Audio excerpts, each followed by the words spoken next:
If you're leading a growing technical firm and you've ever wondered how to build a business that thrives beyond yourself, then this episode is a must. We're talking about ownership, legacy, and leadership systems because before you can step away from the day to day, you need a team that can think, act, and lead like owners.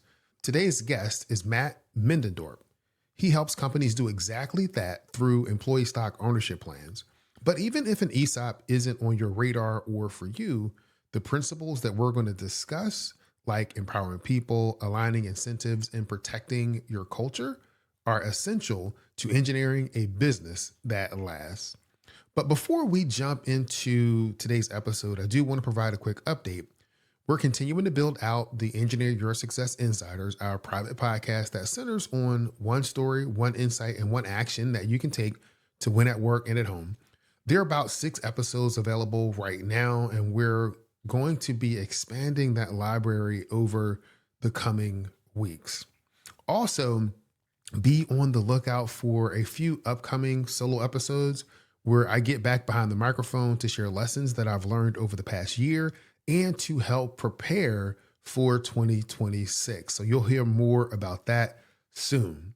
So let's get ready to learn a little bit more about ESOPs. Let's dive in and explore what it means to build a company that runs on leadership and not just dependency on the leader.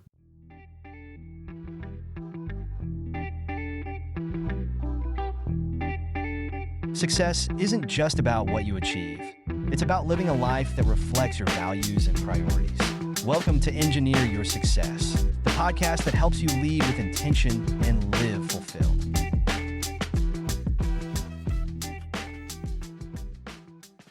Welcome to the Engineer Your Success podcast. My name is Dr. James Bryant, your host for the show. Today's guest is Mr. Matt Middendorp, a former banking executive who now is a consultant and ESOP, employee stock owned ownership plan expert with a passion for helping companies thrive through smart transitions and stronger cultures. For over a decade, Matt has taught countless bankers how to lead with clarity, build systems, and put people first. Now he helps business owners and technical leaders engineer successful employee-owned transitions. If you're wondering how to protect your legacy, empower your team, and plan your exit without feeling like a sellout, stick around. This conversation offers an alternative path forward for you. Okay, Matt, we're going to hop right into the meat of this. What makes a firm a strong candidate for employee ownership, especially in technical industries like engineering? Yeah, well, I got to start by saying thanks for having me on, Dr. Bryant. I really appreciate it. Whoever wrote that intro, I'm going to write that one down. That was pretty good. I'm going to use that again. That was great. So what makes a firm ESOP eligible? Where does a firm really fit in? And I guess what I want to say is it all comes down to the goals of the seller and the business itself. If you are somebody who owns, like you said, an engineering or technical firm, or if you're an executive there, and you're looking for a transition where you stay in control and protect your legacy, right? If you're looking for a transition where you get to reward your employees and leave your business better off, if you're looking for a transition with some very distinct tax advantages, then gosh, an ESOP might just be the place to take a look next. Okay, let's talk about this. Companies planning their exit. Again, for people who may not be in with the acronym or lingo, it's employee stock ownership plan is what we're Fantastic. talking about. And this is when, you have your company, you're looking to make this transition. You can either go the private equity route. People are going to come and buy your company. It could be a merger or an acquisition from another engineering firm. Is this kind of an exit strategy talking? Well, not necessarily an exit strategy. A lot of people do use it to transition out of their businesses, but especially in the technical and the engineering world that you're in, right? Let's just be honest, hiring and retaining good talent is tough. Yeah. And when you get somebody you want to keep, you want to make sure they're not going anywhere. And ESOP is a great way to do that. For the first time, you're aligning the financial goals of the business with the financial goals of the people that work there. Okay. Let's unpack that a little bit so we can lay out a few different scenarios as to when a company might want to consider going this route? So it's not just for an exit, but let's talk through some of these scenarios. Some of these scenarios, let's go through the nuts and bolts, the things, the boxes that have to be checked to be considered for ESOP. Number one, you have to be an American company, an American-based company. The employees have to be employed in the United States of America. Other countries have different ESOP things, but for the purposes of us today, we're talking about the US rules. Typically 15 to 25 employees minimum. I can tell you most of the ESOPs I work with are 150 plus, but I'm working with one right now that's 25 employees. So it's definitely something that you want 15 to 25 employees minimum. You got to be profitable. You've got to be a company that is sellable. You want to make sure that management is aligned, that everybody understands what we're looking into. The last thing you want to do as a business owner is sell to an ESOP and find that all of your managers don't like it. So we got to make sure we educate them through the process. And you got to be willing to go through.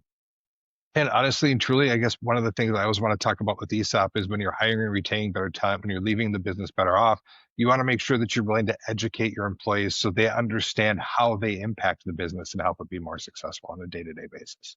So big one, US company, 15 to 25 employees, you got to be consistently profitable and you got to have a strong balance sheet and you got to make sure everybody's aligned on what makes a successful ESOP company. The good news is the last two can happen after the beginning of the process.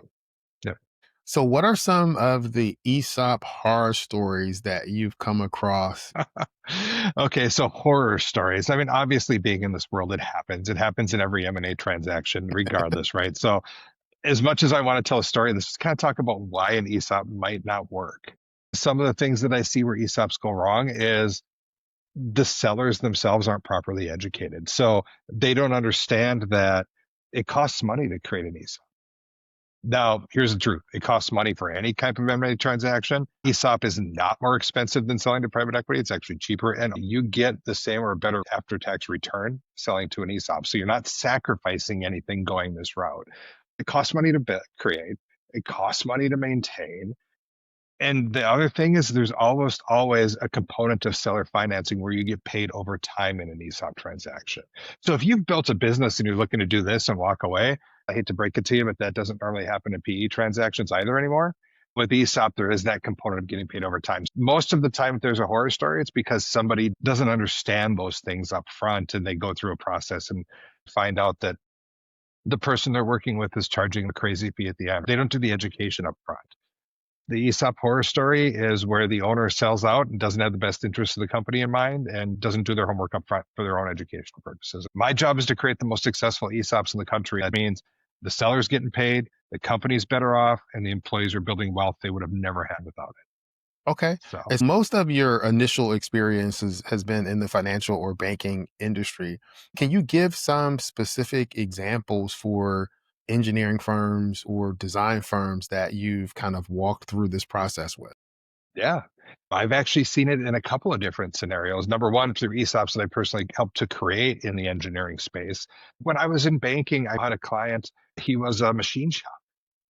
It was one of those really neat things. He went through this process and to see the before state where they were really successful to the after state where the seller was in his 40s. He wasn't going anywhere, but he knew he wanted to do this. So he pulled the liquidity out of the business and made his money and started investing in other places. His employees, the average ESOP employee has a 92% greater median household wealth than a non-ESOP employee, right? Significant change in wealth built for the employees. And in this case, the benefits, the tax benefits for his business meant that his business, well, again, the average ESOP business grows 2.3 to 2.5% faster than a non-ESOP business. I just did a transaction for an engineering firm based in New Jersey. They had a lot of shareholders. Some wanted to exit, and some shareholders that were taking over the leadership mantle and wanted to grow with the business. So what they basically did is using an ESOP, they created a place to buy out those people that wanted to sell out their shares. Right? They got paid at fair market value, so they got paid what they were going to get with favorable tax status. The engineering firm is better off because let's just be honest, they don't pay taxes anymore. One of the cool things about an ESOP is if you're an S corp and you're 100% employee owned, you no longer pay state or federal taxes in 49 out of 50 states. Wow. Okay. Yeah, if you're in Louisiana, I can't help you. I'm sorry. But you still get the federal perk, but not the state. One of the sellers had a preferred tax method where they were able to defer taxes. So they didn't even have to pay income tax on that right up front. They were deferring the tax strategy. The business isn't paying taxes anymore. The seller is getting a preferred tax strategy. And the employees were making money. So this is one of those rare win-win-win scenarios in this engineering firm. They created this pool where they could buy these shares. The firm carried on. They really were worried about getting better talent and keeping it, especially in a place like New Jersey. It worked out for everybody. I will just say the general disclaimer, this podcast does not provide any tax advice. Please consult your tax professional when you're thinking about any of these things that we're talking about today. And by the way, if we do explore this, consult with your tax professional too, because everybody's situation is different. Absolutely. Yeah. Leadership comes with high expectations, too many responsibilities, too little time, and the constant pressure to keep up. If you're feeling stretched thin, you're not alone. At Engineer Your Success, we help leaders take back control so that they can lead with confidence, delegate effectively, and stop running on empty. You don't have to choose between success and sanity. Let's build a leadership plan that works for you. Visit engineeryoursuccessnow.com today, because thriving isn't just for others, it's for you. Yeah. Thank you, Dr. So Bryant. have there been any unique challenges in working with engineering or design firms, or are the challenges pretty much universal regardless of the industry? Yeah. So let's be honest, what we know about engineering and design firms is they're very detail-oriented people, very meticulous people who want to make sure they understand what's happening throughout the entire process. Nobody in the engineering world's taken my word for anything. So not until it's been repeated 2 or 3 times. And that's fine. My main job is education. My other job is managing expectations for my clients, guiding them through a process so they understand what's happening every step of the way and not veering off the path. And my job is to keep them on the path and make sure they understand. And that's fun. But the first step in every process is education. I call it the I think I want to phase of an ESOP. Okay. And if you really want to know what's different about working with engineering firms, is a part of that is actually doing a study, which engineering firms know a lot about. They love doing studies and seeing what the impact is on those different facets, on the seller, on the business, and the employees, and making sure that an ESOP works. Okay. I mentioned that study because part of it through us is you get to say what if an unlimited number of times, right? What if we only sold 40% instead of 100%? What if, what if? The record for most what ifs is 15 by an engineering firm. So, yep. Yeah, I can imagine wanting to do some risk mitigation type strategy where you're doing these what ifs to kind of build these mental models to help you make the best decision for yourself and for your firm. So what's one of the big things with thriving organizations is they pretty much have really unique cultures. So what impact does ESOP have on company culture? Sure. So I've already mentioned that ESOPs grow faster than non-ESOP companies, 2.3 to 2.5%.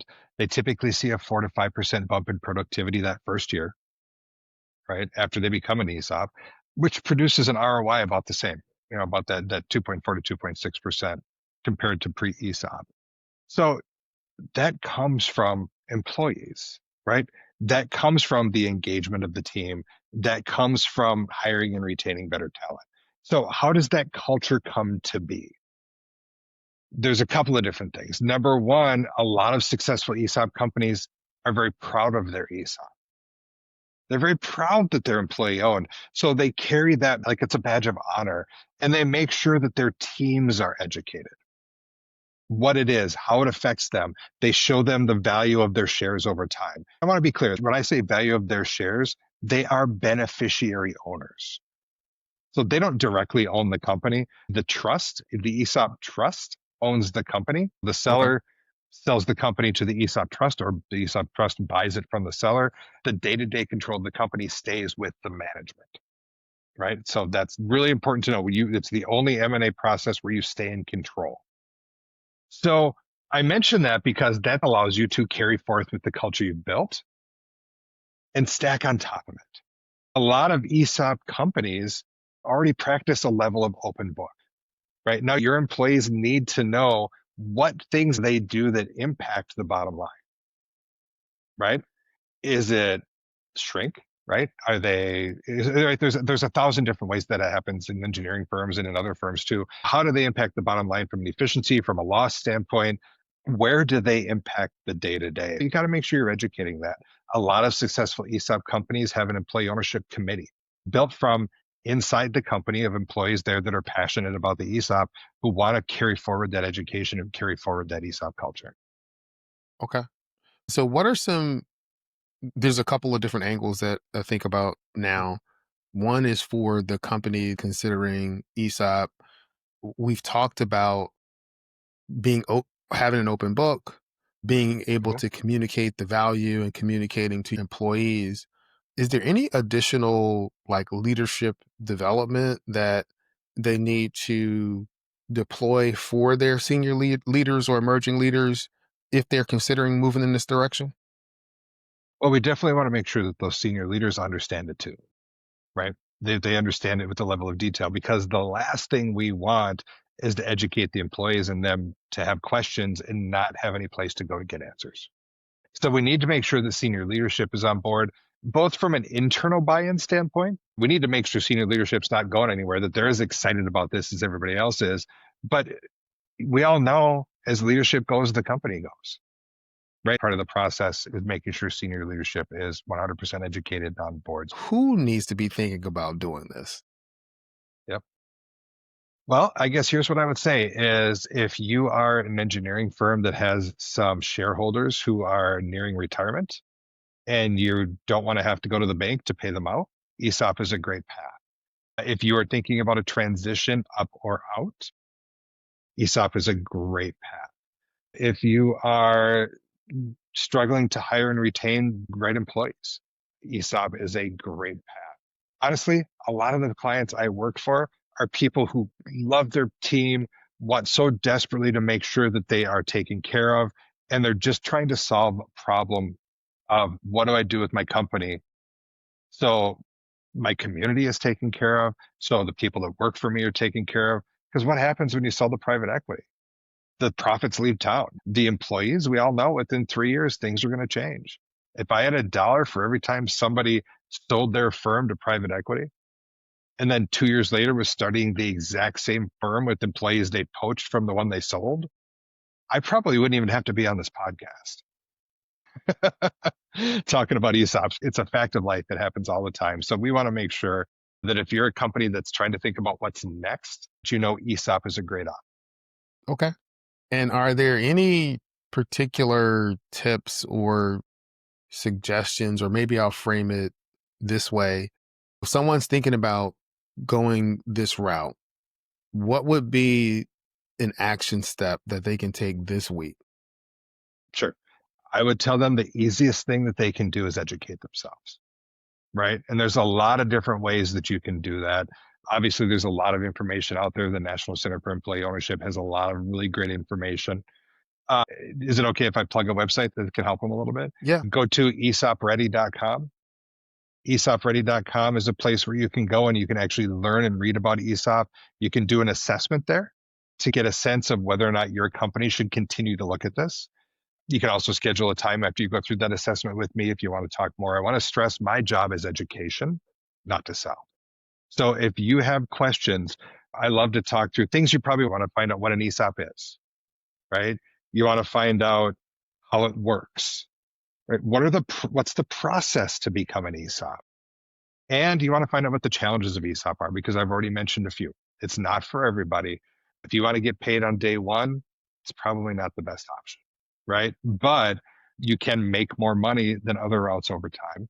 And that matters to a lot of people too. They want to conserve their legacy. They want to take care of their employees. They want to make the business better off, while at the same time getting a more than fair return for their business. So Okay. check that out. So often people buy from who they know, like, and trust.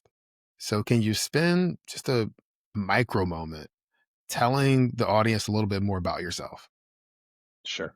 Absolutely. ESOP has always been in the background for me, and I didn't even know it. When I was in college, I went to college full time. I worked second shift at a place called Rosella Publishing. I didn't even know what an ESOP was, but I knew that the culture there was different. The reason they were successful is because they carried the profits of the company back to their people. When I was in banking, I had a number of customers that either were ESOPs or became ESOP. And I wasn't even advocating for it. They found this and did it on their own as a commercial lender and a banking executive. I saw how it changed, and I was a fan the entire time. Left banking, started my own business. Ran my own business for 10 years until I sold it in February of 2023. I mention that because the thing I love about doing this is it's all the things that I loved about my career in banking. I get to talk to really cool business owners and learn about some really cool businesses. Having been an entrepreneur myself, I understand what they did to get there. When I was in banking, I'll admit, I never understood how a business owner could let their business consume them like it does. Like, why are you in the shower thinking about your business? I go home and I don't worry about what I do until I started my own business, and I get it. And I can tell you that the hardest decision I ever made was to sell my baby. So what was the business and why did you sell it? It was a consulting firm. I worked within the banking industry, helping them. I taught bankers how to be nice to people. And it was really hard. I didn't have any gray hair when I started it, but I got through it. We got through it. I taught bankers how to grow. I taught banks how to grow. I taught bankers how to take better care of their clients. I did that for 10 years, and it got sold because I got a call one day from an online business who said, we really love your online course. I was the only online course designed bankers for bankers. Blew up during COVID because there were no other options available. I got a call one day, and I'm going to be honest, it was hard. I lost a lot of sleep trying to decide what to do. Finally decided to do it and move on to some other things, which ironically turned out to be employee ownership. That deal closed 2 weeks before Silicon Valley Bank collapsed, Ooh, and the whole industry went upside down. yeah. And don't let anybody ever tell you that the business success isn't a little bit of luck too. Yeah. Oh, that's great. So how did we talk a lot on this podcast about winning at work and at home? So how was this transition for you from working in the banking industry, starting your company, then moving on to what you're doing now? What impact did that have on winning at home? Honestly, it was fantastic. It was one of those things where, so I have 3 boys, the middle of which I'm driving to college next week in Oklahoma, which I'm in Wisconsin. So mind blown. How is it that I have 1 kid left at home? But what it really allowed me to do was coach Little League, right? Take my youngest to every swim practice, not miss concerts, be at home during the day. We actually, it's a long story short, but my kids were home. We homeschooled. So I was part of their education growing up. And when they went to public high school, I got to see their success and I got to be at everything.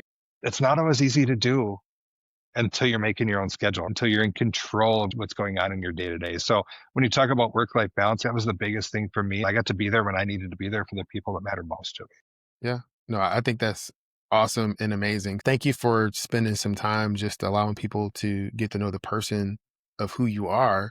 What is the best way for people to connect with you, Matt? Sure. I'm going to give you 2 ways. I've already mentioned esopready.com. So definitely esopready.com. But I'm also going to just hand out my phone number, 715-897-0879. That's my direct line. If you have any questions, just give me a call. Again, my job is education. That's what I do best, and it's a lot of fun. No, that's great. As we get towards wrapping up this interview, I do want to give you the opportunity to ask me any questions that you have for me. What is the single biggest trend you're seeing in the engineering world right now? The biggest trend right now is looking through the deployment of AI tools.